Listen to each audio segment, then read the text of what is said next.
et à demain.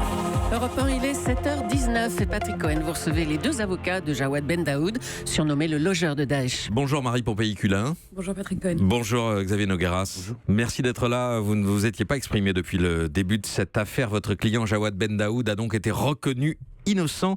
Il est effectivement sorti de prison hier soir, vous l'avez vu ? Oui, on a été le chercher. Vous êtes allé le chercher ? Dans quel Et on état l'a d'esprit remis à sa famille. Dans quel état d'esprit était-il ? Heureux.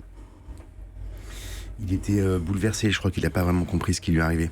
Jusqu'à ce que la présidente du tribunal correctionnel, dont il faut saluer l'indépendance et le courage, prononce sa relaxe, je crois que personne n'y croyait. Pourquoi vous dites indépendance et courage ? Parce que c'est une façon d'aller contre l'opinion publique, c'est ça ? C'est un procès hors norme où il y avait 90 avocats de partie civile, 600 victimes, plus de 200 journalistes, 3 salles d'audience. C'est compliqué d'être un tribunal et de résister à cette pression-là médiatique, l'opinion publique derrière, pour un type qui est complètement ingérable, un garçon qui est ingérable, qui hurle son innocence et qui, depuis 2 ans et demi, a un comportement particulier. Il faut résister à cela et faire du droit. Et c'est ce qui a été fait. Sur le fond de l'histoire, le tribunal a été convaincu par vos arguments, c'est-à-dire que Ben Daoud ne savait pas qu'il avait affaire à des terroristes ? Ben Daoud ne savait pas et Ben Daoud ne pouvait pas savoir, puisque je pense qu'aucun d'entre nous, au moment où les faits se produisent, n'avions suffisamment d'informations pour déterminer avec précision qui était Abaoud en n'ayant qu'une image, ou en tout cas qu'une rencontre extrêmement brève avec lui. Il y aura tout de même un autre procès, le parquet qui avait requis 4 ans de prison contre lui a fait d'appel, logique. Oui, je ne sais pas si c'est logique, puisqu'on en avait un petit peu discuté avec le procureur de la République. En tout cas, il y a juste une indication, c'est qu'ils se sont un peu précipités. Ils avaient 10 jours pour faire appel. Il me semble que cette précipitation-là dénote, enfin on en parlera avec Marie, en tout cas nous on a le sentiment qu'ils manquent de certitude et de sérénité et de réflexion. Oui, il y aura un nouveau procès, il va se passer des longs mois avant cela. Je ne sais pas si c'est extrêmement bon pour les parties civiles de revivre quelque chose aussi douloureux.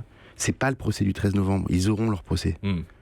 Ils auront leur procès bientôt. C'est le procès d'un comparse, de quelqu'un qui est entré dans cette histoire par accident. D'une manière ou d'une autre a été lié à cela parce qu'il les a logés sans le comprendre et sans le savoir. Mais qui a aussi un lourd passé judiciaire aussi.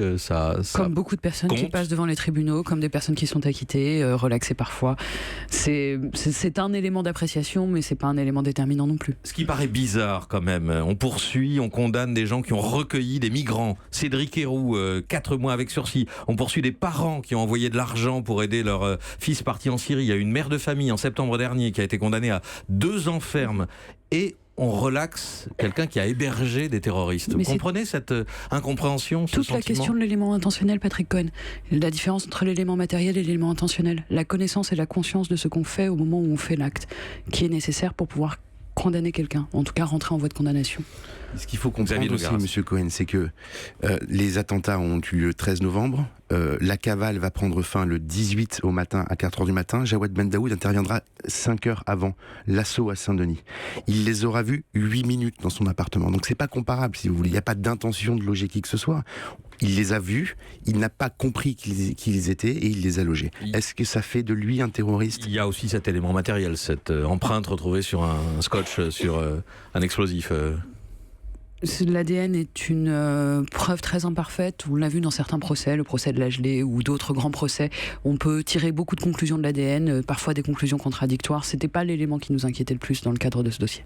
On a vu quand même tout au long de ce procès, enfin on a fait connaissance avec quelqu'un de très, vous avez dit ingérable tout à l'heure, de très instable. Il va tenter de se réinsérer, de chercher une voie, de trouver un travail. Vous avez évoqué ces projets de vie qu'il peut former aujourd'hui, Jawad Ben Daoud, Xavier Nogueras. On espère énormément. On a beaucoup discuté avec sa famille. On est tous dans l'attente de jours meilleurs le concernant. Il va falloir qu'il se prenne en main, effectivement. Il va falloir qu'il résiste aussi à cette pression médiatique parce que tout le monde le veut, tout le monde veut le voir. On veut écrire des bouquins sur lui, on le veut sur les plateaux de télévision. Vous imaginez la puissance médiatique de ce garçon? Est-ce qu'il va avoir les épaules pour résister à tout ça? J'espère que sa famille, en tout cas, va l'encadrer suffisamment pour que ça se passe bien et puis pour affronter un nouveau procès, puisque ça va venir. Ça prendra des mois, mais ça viendra. Vous lui conseillez de refuser, au fait, de s'exprimer ou pas? Vous en avez parlé avec lui? On l'a brièvement évoqué, on lui conseille dans un premier temps de refuser. Dans un premier temps, ça veut dire qu'on l'entendra? Ça veut dire que vous l'entendrez peut-être, mais qu'il y aura peut-être aussi le procès d'appel avant qu'il soit entendu. Marie Pompéi-Culin, Xavier Nogueras, les deux avocats de Jawad Bendaoud, dont je rappelle qu'il a été relaxé, reconnu innocent par le tribunal correctionnel de Paris. Merci d'être venu ce matin en direct au micro d'Europe 1.